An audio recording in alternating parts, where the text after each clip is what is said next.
Hello, YouTubers. Welcome to Level-Headed News. This is your host, Brenda. Have 16 articles for you this morning, and all the URLs are in the description of the video for your convenience.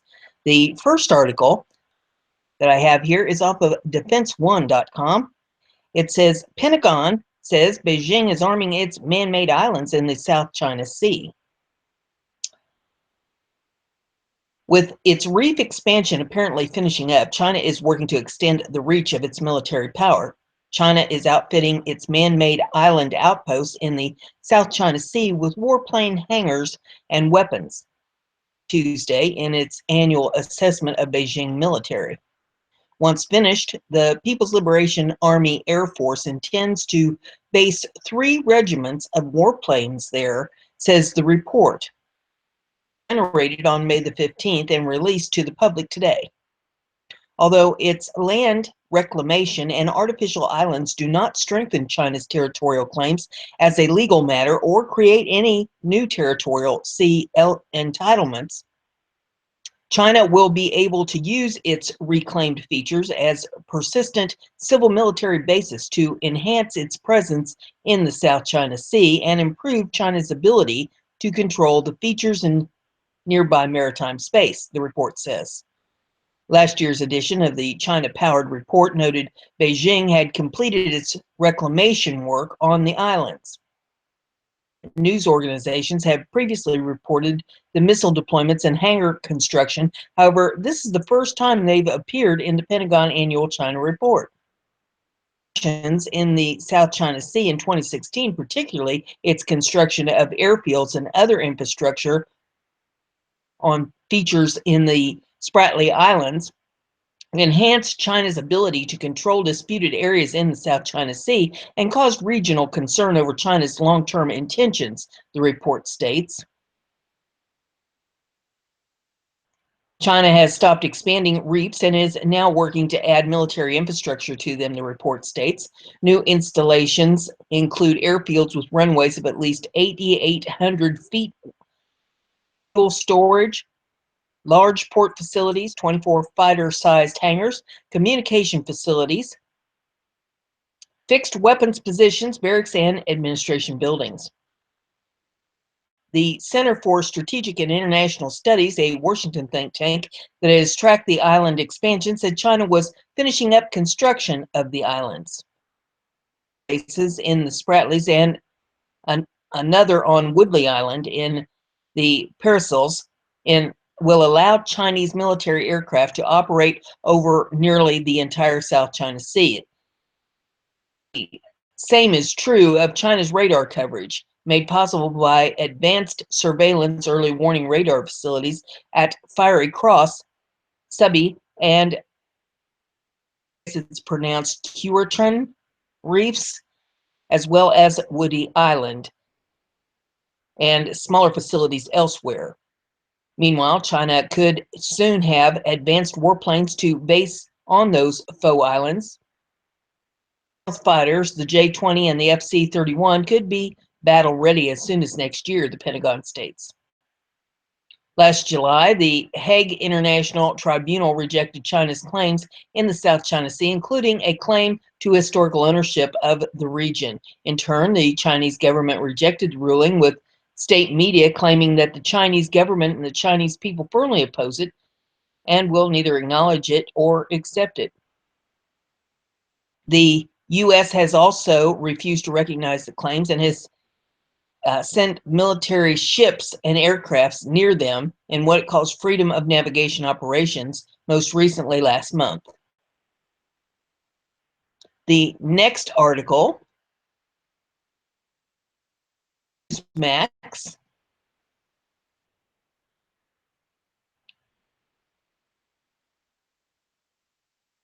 get it up here.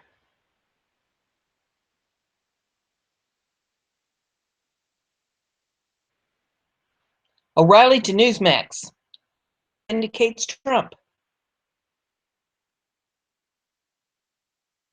Former FBI Chief James Comey vindicated President Donald Trump from wrongdoing in his testimony before the Senate Intelligence Committee on Thursday, Bill O'Reilly told Newsmax TV. that a lot of these stories about Trump obstructing justice were false. O'Reilly John Bachman in his first major TV interview since being ousted from Fox News. Times, the Washington Post said the former host of the O'Reilly Factor, but he, director, couldn't go out and refute them. Is his opinion. And so he says, well, we were really mad that the FBI was disparaged by Donald Trump, and it was a lie. Opinion. And Comey's entitled to it. But I think he testified honestly about the timeline and what happened. And he saw 3 headlines out of Comey's testimony before the Senate, which is probing Russia's interference with the 2016 presidential election and whether there was any collusion between the Kremlin and Trump's campaign. Number 1, Trump told the truth when he said Comey told him 3 times he was not under investigation, O'Reilly said. That's confirmed. Number 2, the FBI has not led to anything at this point in time that would rise to criminal prosecution. Number 3, Russia did meddle, and they did try to create chaos in the American election.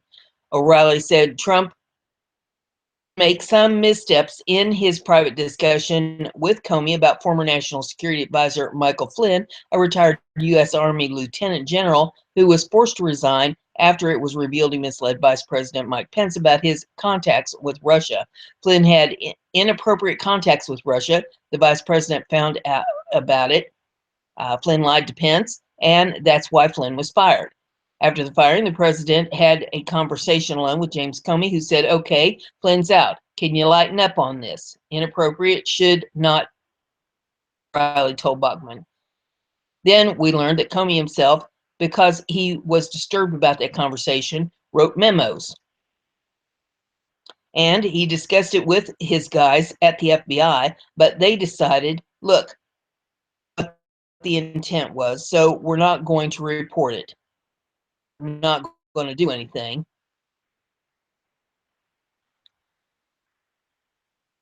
And I'm waiting for it to scroll up.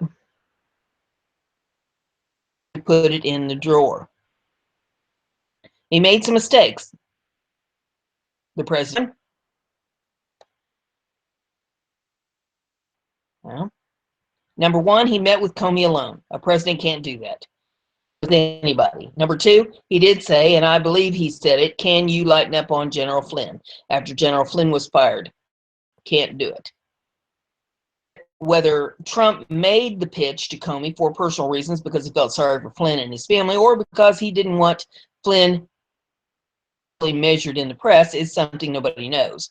Mr. Trump has to protect himself, and he's got to understand that the president saying to the FBI director, can you lighten up, is going to come back and bite him, which it did. O'Reilly said he was disturbed by Comey's admission he leaked details of the private meeting with Trump to the New York Times through a friend as a way of trying to get you're appointed to investigate.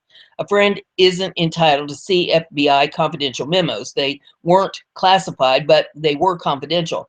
And the friend gives it to the New York Times. Does this? That's the basis for firing. O'Reilly said an impeachment case against Trump is a no-go for now. Case against anybody for saying, gee, I hope General Flynn or anybody else, I hope he doesn't go through the grinder. You can't bring a case about that, O'Reilly said. O'Reilly, age 67, who presided over his nightly presided over his nightly ratings powerhouse, the O'Reilly Factor, on the Fox News channel for 2 decades, now hosts a podcast called No Spin News. The historical book is called Bill O'Reilly's Legends and Lies, The Civil War, published by Henry Holt. The book is the newest installment in the New York Times #1 best-selling companion series on the Fox historical docudrama Bill O'Reilly, Legends and Lies in American History. The book chronicles the birth of the Republican Party, the Confederacy's first convention, the Underground Railroad, the Emancipation Proclamation, the Battle of Gettysburg, and Abraham Lincoln. It's the third in a series of Legends and Lies, and we're in the middle of a civil war right now in America, O'Reilly told Newsmax TV.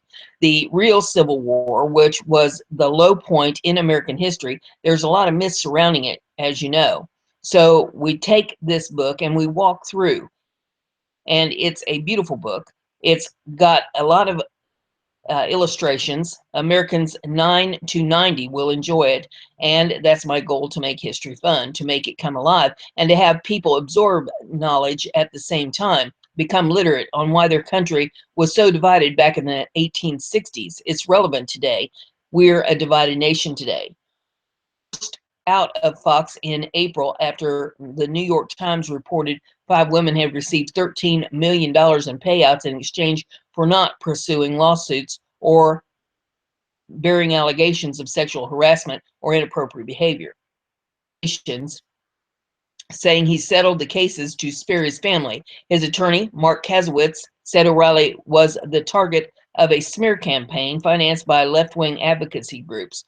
O'Reilly's departure followed last year's resignation of Roger Ailes, the CEO who founded Fox News Channel in 1996, May the 17th. The next article that I have for you is off of Newsmax.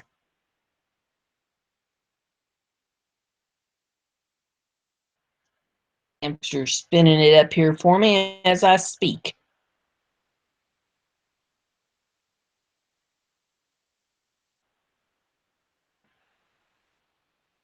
Maybe I spoke too soon. He's spinning. And Comey told Senators Sessions may have had meeting. Former FBI Director James Comey told senators Thursday in a classified hearing that Attorney General Jeff Sessions might have had met with Russian Ambassador Sergei Kislyak a third time during the presidential election, according to news reports. The information is based in part on Russian-to-Russian intercepts where the meeting was discussed, CNN reports, citing 3 sources familiar with the information.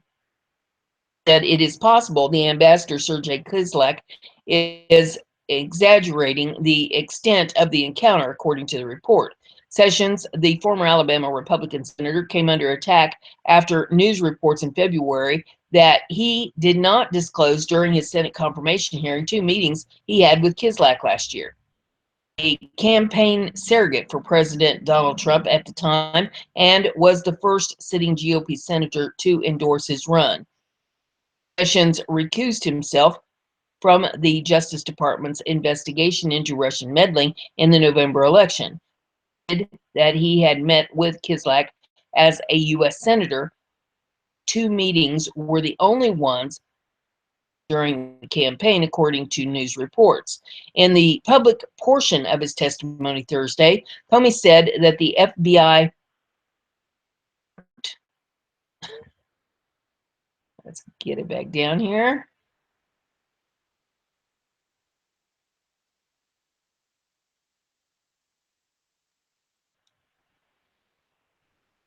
Okay, in the public portion of his testimony Thursday, Comey said that the FBI expected Sessions to recuse himself because of factors that would make his continued involvement in a Russian investigation problematic.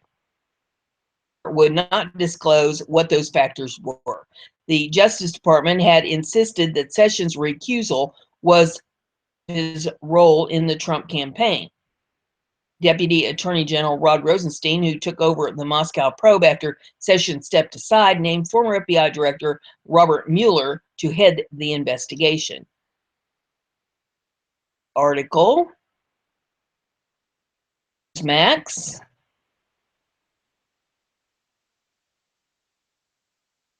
Hamsters work.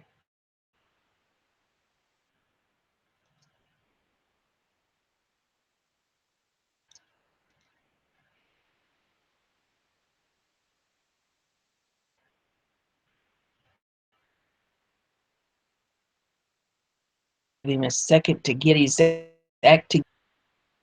Spinning the wheel.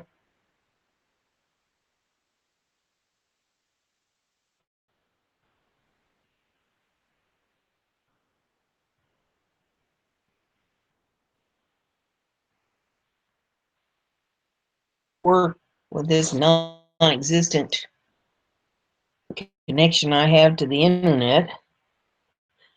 Okay, it's starting to come up now. We got a title: Dershowitz and Michael Reagan lacked courage to stand up to Trump. Now, if we can get it to scan down a little bit.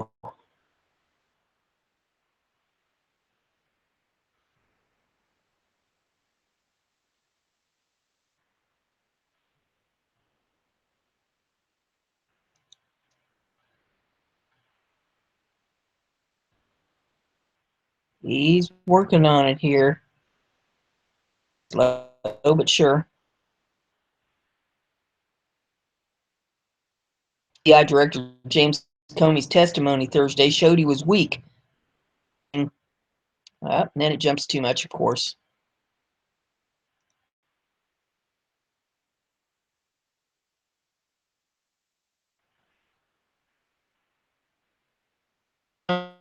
Challenging President Donald Trump on ending the Michael Flynn investigation. Alan Dershowitz and Michael Reagan told Newsmax TV. Comey seemed so weak as director to say he was nervous. He didn't know what to say. He was caught off guard and all these things. Commentator former President Ronald Reagan told Miranda Kahn on Newsmax TV. Get it to scan down. There we go. When you're the FBI director, what do you mean you couldn't talk to the President of the United States and say, Mr. President, I just feel that's not a conversation we should be having? The Harvard Law School professor described Comey as a director who's very selective in what he's afraid of seagulls, he told Khan. He won't even announce publicly what he has his leaked to the media. Courage. He wouldn't stand up to the president and say, Mr. President, it's Justice Department rules.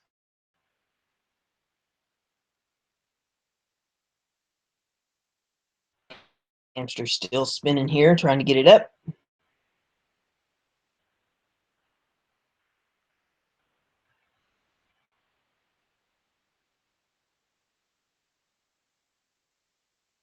He agrees with the president that he'll this again. He agrees with the president that he'll be honestly loyal, Dershowitz continued. He agreed with the president Flynn's a good guy. He was anxious to keep his reputation. Now he comes in front of the Senate and he tells us what a great guy he is, but when the rubber hits the road, he didn't show that kind of courage. The next article is off of BizPac Review.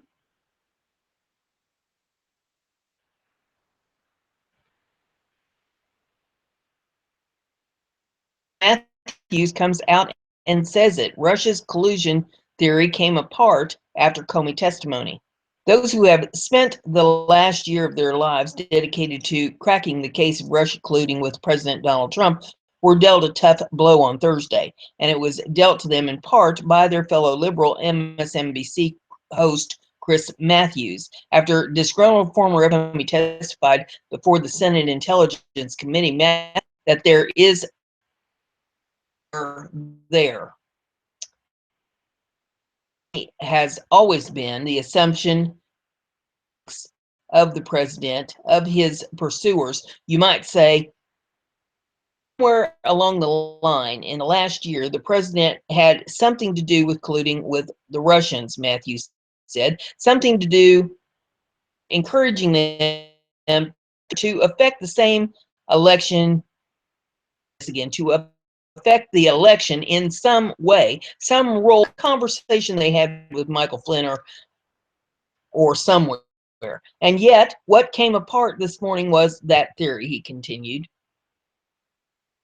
Two regards, the president said, according to the written testimony of Mr. Comey, go ahead and get anybody to my operation and nail them. I'm with you on that. So that would mean Manafort, Carter Page, someone else like that. And then he also came across today, Comey said that basically Flynn wasn't central to the Russian investigation that he was touching on. Of course, Flynn had an honest, was answer on the official forms that he had to fill out to become a national security head, but he touched on that. It wasn't really related to that, but he could be flipped for that. They could flip him because they had caught him on something he dishonested, but it wasn't central, it seemed, to the Russian thing. And I always assumed that Trump was afraid of he had something to Flynn, and Flynn could be flipped on that. Would testify against the president that he had some conversation with Flynn in terms of dealing with the Russians affirmatively. And that uh, they're there because he wants to throw him under the bus, and Flynn wasn't central to the investigation. Where's the concern that Trump has put him on defense for all these months? Matthew continued. That's my question coming out of the morning hearing. Media, including Trump Jr., agreed. Trump Jr. put out a tweet that says, if Chris Matthews is willing to say it, it's over, folks. Now can we get to work? And there's a whole list of other tweets here. Trump even put out a tweet that says, when lunatic Chris Matthews says Trump-Russia collusion theory came apart with Comey's testimony, then you know Como is a bigger lunatic. A bunch of other tweets if you want to pull that up to take a look at it for yourself. Here is off of the Gateway Pundit. It says, boom. Circa News says more meetings between Comey and Loretta Lynch are going to come to light soon, and there is video on this. On Hannity that there were other meetings between James Comey and Loretta Lynch, and they are going to come to light weeks. The quote says, John Solomon says, I think there is probably more interest that should be focused on James Comey and Attorney General Loretta Lynch after what we heard today, and I am hearing tonight that Comey may have had other meetings with Lynch that are going to come to light in the next few weeks. The next article is off of Breitbart. And while it's coming up, I'll see if I can grab some more articles here.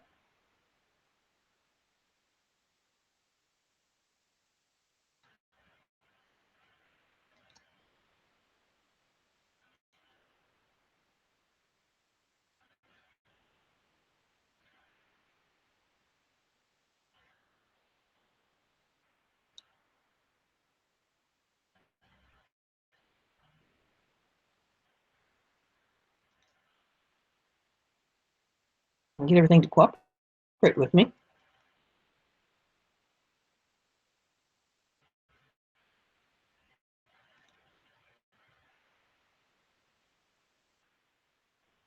The hamsters are spinning.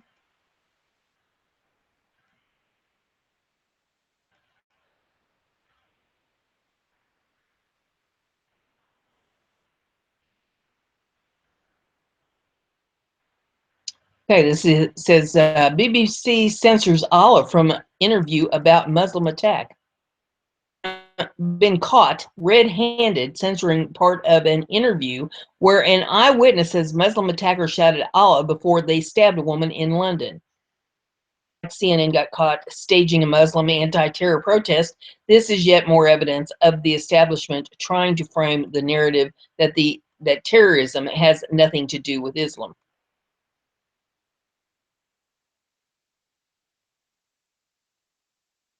And there is video in that if you take a look at that for yourself.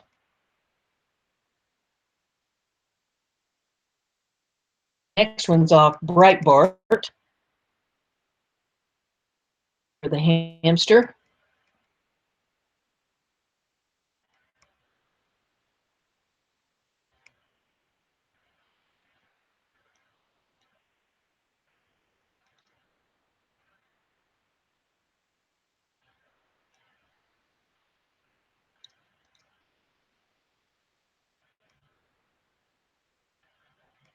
Okay, it says, we're digging coal again. Donald Trump celebrates opening of new Pennsylvania coal mine.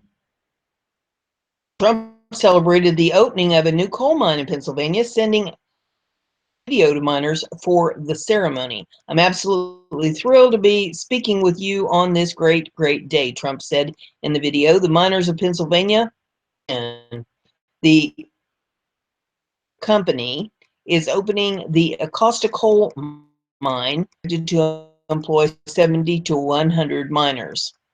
The miners of his promise during the campaign and his ongoing efforts to reduce regulations to bring back jobs. Clean coal will power America into the future, Trump said. He also celebrated his decision to remove the United States from the horrendous Paris Climate Agreement, asserting that it would have sent the United States back decades and decades. We are doing something special, and we are helping America's coal. Trump also highlighted the mine's opening during his speech, announcing his decision to withdraw from the climate agreement. Aired was focused on former FBI Director James Comey's testimony to the Senate. He vowed to continue fighting for coal jobs despite opposition. 180 miles down the road, as long as I'm the president of your great country, each and every day I'm fighting for you, and I'm fighting for all the forgotten men and women in our country. It's not easy. A bad opposition. We have a lot of bad, phony opposition. But together, we will all make sure that our nation is a land of prosperity and opportunity for all.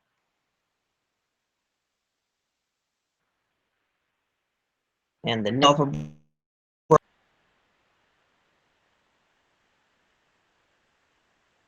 as Deep State Gone Wild, Comey asserts unprecedented FBI supremacy. James Comey asserted on his extraordinary testimony before Senate Intelligence Committee that the director of the Federal Bureau of Investigation is authorized to override Justice Department oversight procedures, a questionable claim.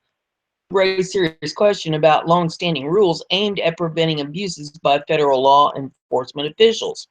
Head of the FBI told the Senate panel that he believed he had received a direction from the president in February that the FBI and its investigation of Michael Flynn's alleged involvement with Russia, a direction with which he and his kitchen cabinet of FBI senior leadership unilaterally decided not to comply. The Comey cabinet then decided that it would not report the receipt of this direction to Attorney General Jeff Sessions or any other Justice Department superior.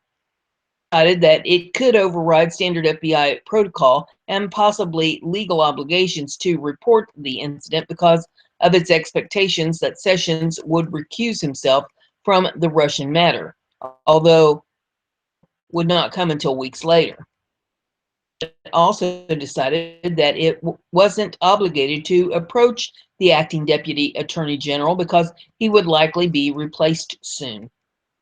We concluded it made little sense to report it to Attorney General Jeff Sessions, who we expected would likely recuse himself from the involvement in Russia-related investigations. He did so 2 weeks later. The Deputy Attorney General's role was then filled in an acting capacity by a United States attorney, who would also not be long in the role, Comey said. After discussing the matter, we decided to keep it very closely held, resolving to figure out what to do with it down the road as our investigation progressed. To 3 different former federal law enforcement officials who spoke on the condition of anonymity, there is no precedent for the director of the FBI to refuse to inform a deputy attorney general of a matter because of his or her, nor to use the expectation of a recusal as a basis for withholding information.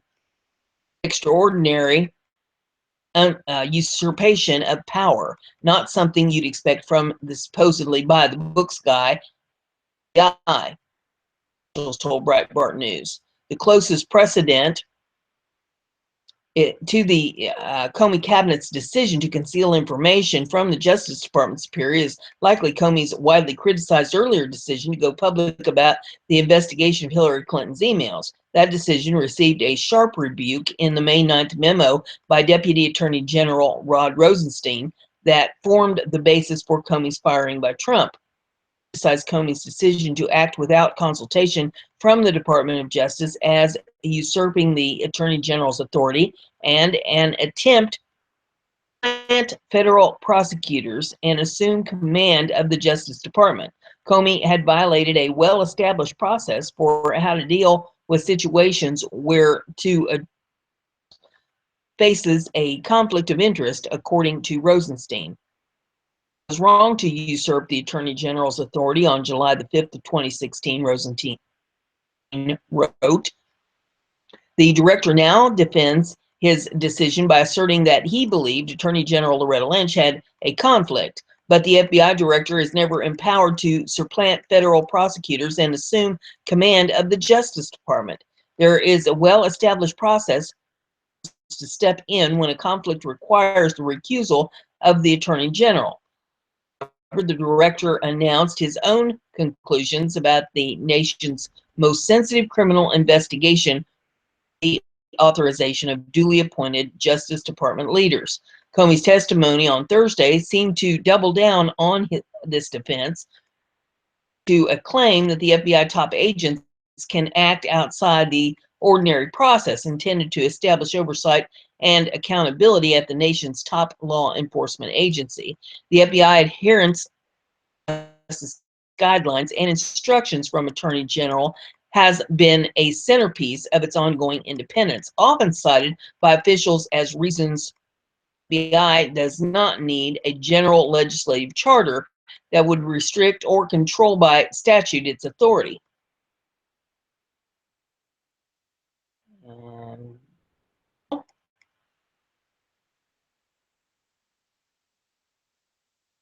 Comey's assertion that the FBI can override standard protocols could endanger that independence, according to a former high-ranking federal law enforcement official. He's not only put of the Bureau in doubt, putting the entire basis for our independence in jeopardy. The official pointed to an editorial in the Wall Street the dangers of an FBI that decides not to inform the Department of Justice of its activities. Mr. Comey is described an FBI director who essentially answers to no one. Powers of the government are awesome and often abused, and the only way to prevent or correct abuses is to report to elected officials who are accountable to voters. The director must resist intervention to obstruct an investigation. Or try this again, but he and the agency must be politically accountable or risk becoming the FBI of Hoover, the Wall Street Journal wrote. 2005 report from the FBI's Office of the Inspector General on the Department of Justice guidelines for FBI investigations stated attorneys general and the FBI leadership have uniformly agreed that the Attorney General guidelines are necessary and desirable, and they have referred to the FBI's adherence to the Attorney General guidelines as the reason why the FBI should not be subjected to a general legislative charter toward control over the exercise of some of its most intrusive authorities. Next article is off BizPac Review. Dems' worst nightmare. With Chavez out, Republicans waste no time filling his spot. This is not going to make the Democrats happy. Retirement of Utah Representative Jason Chavez, the Republican Steering Committee has tapped South Carolina Rep. The House Oversight Committee as its new chairman, Politico reported. Gowdy is a bulldog who was in charge of the select committee that investigated the 2012 Benghazi attack. That uncovered Hillary Clinton's use of a private email server while Secretary of State probably played a major role in why she isn't the President of the United States. He will be in charge of investigating the firing of former FBI Director James Comey. Put his name forward by the steering committee on Thursday to take over for Chavez, who is retiring at the end of June. The news was met with happiness. A list of tweets if you would like to pull those up and take a look at those.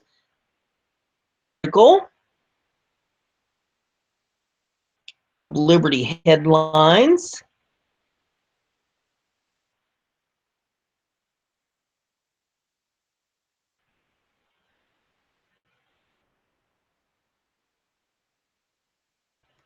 And wait for the hamster. Lowe's fires more American workers. India. As if to justify President Trump's victory with his America First agenda, when he campaigned last year, national home improvement chain Lowe's notified employees yesterday that it would cut 125 of its information technology workers and outsource their jobs to India. According to the Charlotte Observer, the positions will add to an estimated 1,000 existing IT workers utilizes in Bangalore, Mooresville, North Carolina. The retailer attributed its decision to a need to broaden and globalize its workforce. Chief Information Officer Paul Ramsey reported employees in the memo that the reductions were planned because of a need to diversify and globalize in this highly competitive 24/7 retail environment to adapt more quickly to evolving needs. Incredibly hard to make decisions such as these that directly impact our people and our team. Lowe's performed poorly financially, especially compared to its top competitor Home Depot, has slashed jobs over the past year. Approximately 3,000 positions have been cut since October between its headquarters, stores, and other corporate locations. Everybody's kind of like, wave coming, said one of the company's former IT layoff victims. Diversity has been the justification for many companies to either ship jobs overseas or expand easy immigration laws, such as H-1B visas, to more workers in special occupations, mainly high-tech fields. Silicon Valley companies such as Google, Apple, and Facebook have advocated and lobbied aggressively for no limits on the visas because they say America does not produce enough capable talent to meet their needs. 20 years announcing that the single stupidest policy in the entire American political system was the limit on H-1B visas, said Eric Schmidt, CEO of Alphabet, Google, last month.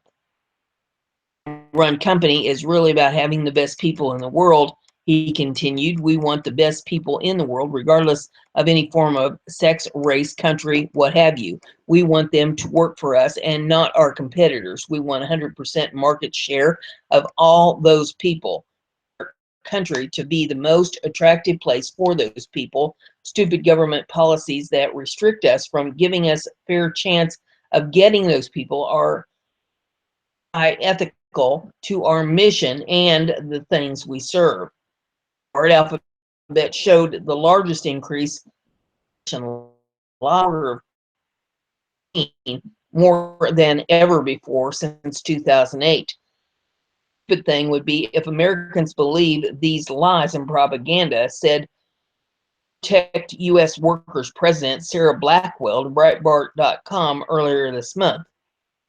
Benefits from this awful use of H-1B is Eric Schmidt. 10.1 billion. You can't talk for who are being hurt by the H-1B system. The next article, Liberty headlines. Local governments preserve sanctuary city policies and risk losing federal funding. The Oregon House of Representatives passed a bill that would prohibit public institutions from providing private information to federal immigration enforcement officials, required to by law. This bill comes alongside attempts by cities and states that oppose Trump's immigration policies to resist any enforcement efforts. Los Angeles Mayor Eric signed in March that introduced a similar policy. The order required ports and airports not to inquire about a traveler's citizenship or immigration credentials, the Wall Street Journal reported.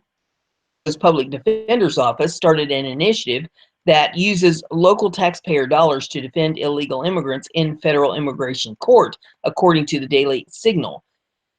Officials expect to defend about 150 illegal immigrants in court each year, about 10% of the people who face deportation in the city. Washington Jay Inslee signed an executive order in February to prohibit state employees from assisting federal immigration officers where there is a warrant requiring them to do so, the Seattle Times reported. In other sanctuary cities, members of the community are taking matters into their own hands. One, a hotel and restaurant union in Chicago, has created a phone ringtone that tells workers to exercise their Fifth Amendment rights, according to the Chicago Sun-Times. The ringtone is in Spanish and translates as, "If immigration comes to arrest you, keep calm. You have the right not to sign anything and not to say anything. You have the right to remain silent, also the right to ask for an attorney." Spokesman Angela Castillo said the union created the ringtone because in Donald Trump's America, immigrants live.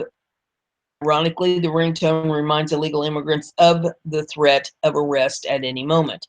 Denver's City Council passed a proposal on May the 22nd to reduce certain criminal convictions in an effort to keep illegal immigrants from being detected by federal immigration enforcement officers. The Denver Post reported that ICE reviews the legal status of people who receive at least a year's sentence in prison. The City Council decreased sentences for most to 364 days in order to avoid federal investigation. The council also reduced fines to less than for the same reason. Resistant Trump's policies have not slowed the growth of immigration arrests. In May, the Trump administration reported that immigration arrests are up nearly 40% in early 2017 from the same time period in 2016.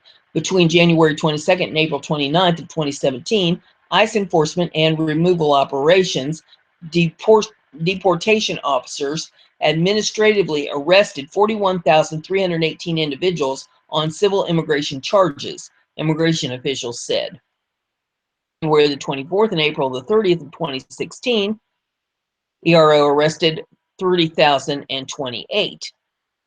Sanctuary cities already face penalties due to Trump's immigration executive order, enhancing public safety in the interior of the United States, which strips municipalities of federal funding if they fail to comply with federal immigration law. The executive order still leaves large parts of the Department of Homeland Security and Department of Justice funding could be taken from non-compliant municipalities if the Davis-Oliver Act passes Congress. States would likely have to reevaluate their immigration policies if they are threatened with losing more federal funding. Next article is off the Gateway Pundit.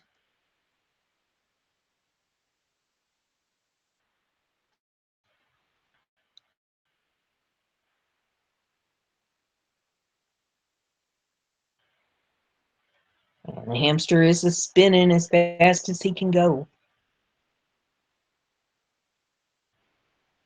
It says Paul Ryan's arrogance is blocking tax cuts for working Americans. President Donald Trump proposed a historic plan that would offer U.S. businesses and workers major relief.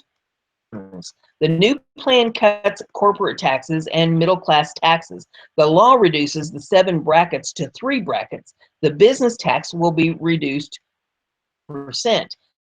The new tax law also repeals the death tax. But Speaker Paul Ryan, Republican president's plan. Ryan is better. Under the Ryan plan includes border adjustment tax to help pay for the steep decline in corporate taxes. Of course, Ryan's plan would force Americans to pay more for imported goods. Stubbornness and arrogance, U.S. tax cuts may be delayed for the American workers this year.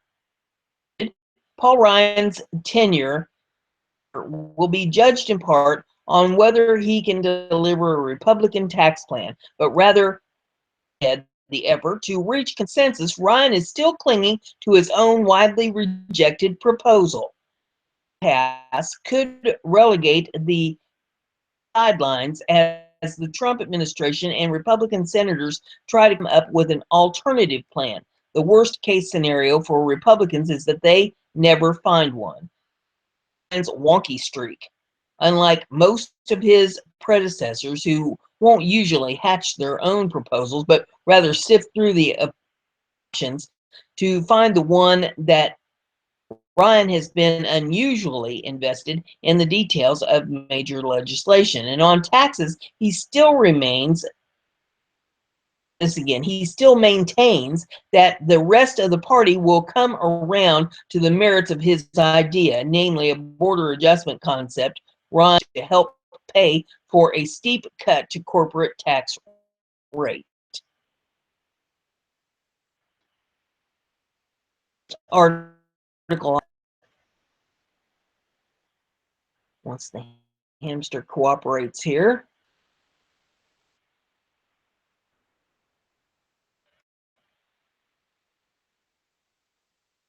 The Conservative Tribune. It says White House petition to investigate Seth Rich's death scheme. Democrat Party voter expansion data director Seth Rich was brutally slain last summer with all of his possessions left intact. The official conclusion was the robbery gone awry.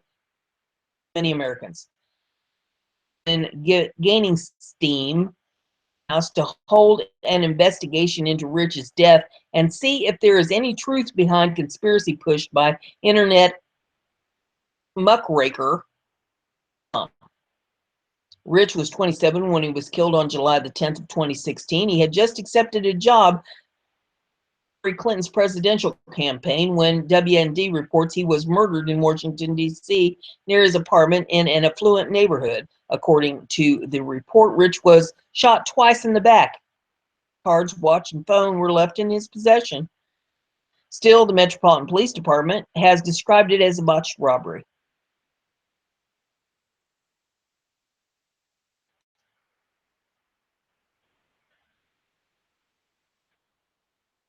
And I'm waiting for it to scroll up.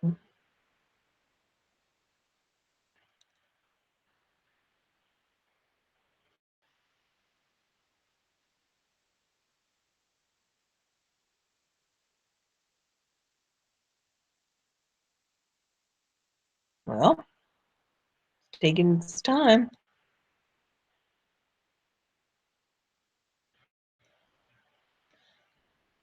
Democrat Party voter expansion data director Seth Rich was, let's see, jumped and okay. That description did not sit well with many who suspected that Rich was killed because of a supposed connection to WikiLeaks. Kim.com, New Zealand-based internet businessman and convicted hacker, vocal proponent of the theory. King supplied DNC documents to WikiLeaks as a result, and that the government covered up the murder that was set up to urge the White House to set up a formal investigation into Rich's death is gaining a lot of momentum. Rod Wheeler, a private investigator hired by the family, said that there was evidence that Rich had contacted WikiLeaks and that law enforcement this up. MSM is not covering this murder, instead pushing it to the side, so it is now up to us, the petition read in part. By Thursday morning, the petition had passed halfway mark of its goal with more than 53,000 signatures as the 100,000 needed by the June 18th to the White House. This is epic.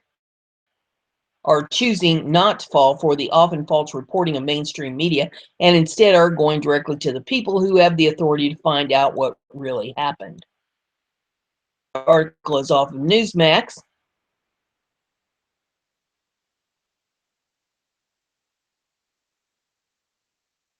As prosecutors say, NSA leak suspect wrote "Burn the White House down."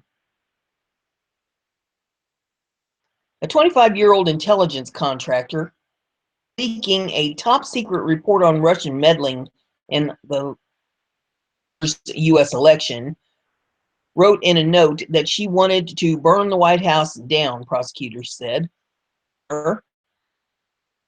In the federal court Thursday in Georgia and pled not guilty to a charge of willful retention and transmission of national defense information, ABC News reported. She's the latest in a string of cases involving breaches at the National Security Agency, a code-breaking agency still smarting from the Edward Snowden's closures of its global surveillance program. The former Air Force was arrested last Saturday for allegedly giving a document to news website The Intercept that detailed attempts by hackers from Russian military intelligence to penetrate a company that sells voter registration software as well as local election officials. Assistant U.S. Attorney Jennifer Solari said agents searching Winter's home found handwritten notes in several languages, including one that said, "I want to burn the White House down," ABC News and Augusta Chronicle reported. Her social media accounts had revealed a deep dislike of President Donald Trump, with one post calling him the orange fascist.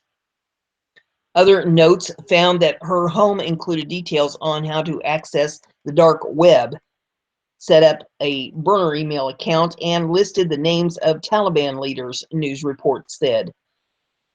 For NSA, contractor Pluribus International Corporation in Augusta, Georgia, was a specialist in Pashto, Farsi, and Dari languages spoken in Afghanistan, Iran, Pakistan, her mother has said. So that Winter may possess more stolen secrets. Judge Brian Epps denied bail, meaning Winters will stay behind bars until trial after Solari said some of the evidence was downright frightening. Her lawyer, Titus Nichols, rejected that characterization, saying his client has no history of violence. He said his Winter is just a millennial comfortable with technology. The next article is off of BizPac Review. Winter's plan to use the pretty white card. Judge denies bail, and she's not happy in orange. NSA leaker Reality Winter was denied bail Thursday as federal prosecutors revealed downright frightening evidence he may have stolen more classified information.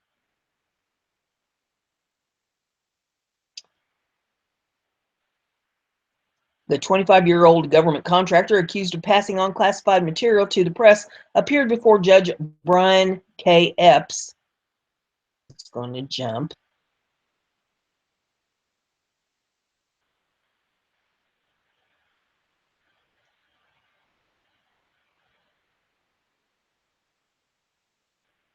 See if we can get it where it will hold still here. Okay.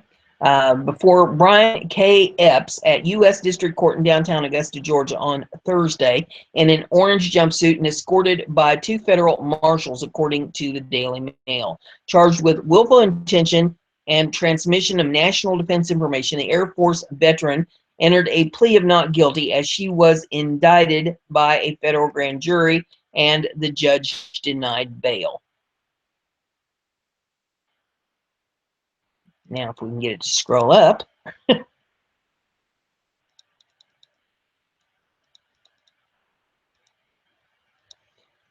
We don't know how much more she knows and can remember, the prosecution said, concerned that Winter may have removed information from a top secret computer on a USB drive, which has not been located.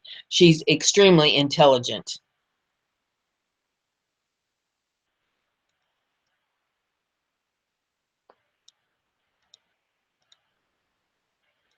And there's a series of tweets from a David Begnod. It says, breaking alleged NSA leaker reality winner denied bail. Prosecution says she also downloaded info from classified computer using thumb drive.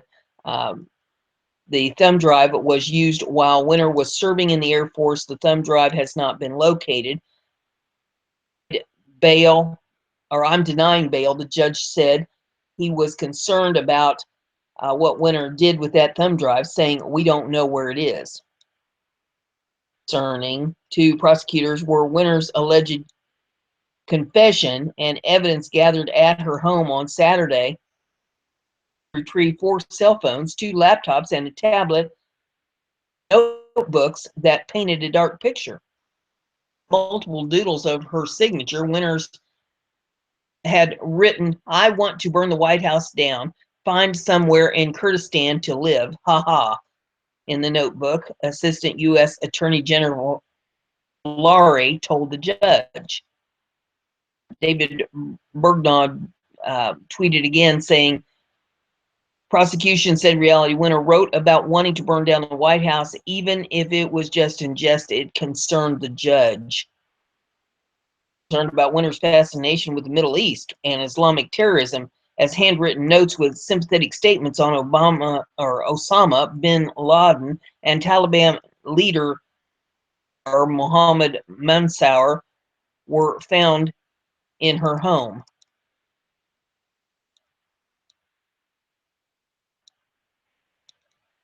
I'm trying to scroll up a little bit more. Prosecutors also cited jailhouse phone calls made by Winter as she allegedly told her mother how to portray her side of the story to the media, telling her to play that angle with the press. Feared for her life when she was arrested by the FBI agents. Bergnaud sent out a tweet saying, Reality Winner allegedly told her mom she should go nuclear with the press if she was denied bail because that's how Manning got out. Reportedly planned to play the court during her bond hearing, which apparently failed.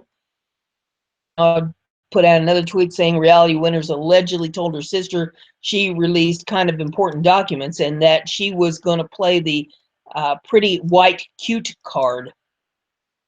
"I'm pretty white and cute," she allegedly told her sister in a recorded phone call from the jail. Prosecutors said, telling her she would go out and play the cute blonde white girl. They're going to cry.